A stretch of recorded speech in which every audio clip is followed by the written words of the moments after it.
বন্দিপুর গ্রাম পঞ্চায়েতের সুবিধাবঞ্চিত মানুষের মধ্যে বিতরণ করা হলো ইফতার সামগ্রী।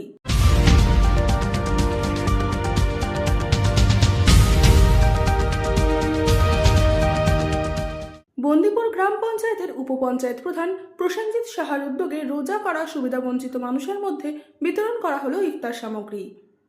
রবিবার মুসলিম ধর্মাবলম্বী মানুষের বাড়িতে গিয়ে তাদের হাতে ইফতার সামগ্রী তুলে দেওয়া হয়। এই কর্মসূচি নিয়ে বন্দিপুর গ্রাম পঞ্চায়েতের উপপঞ্চায়েত প্রধান প্রসেনজিৎ সাহা বলেন, এটা প্রত্যেক বছর না, এবছরও আমরা যারা রোজদার থাকে তাদের আমরা প্রত্যেক বছর বাড়িতে বাড়িতে রোজার কিছু সামগ্রী তুলে দিই যতটা আমাদের ক্ষমতা। কেন আমরা একটা দল করি, সেই দলটার নাম হলো তৃণমূল কংগ্রেস।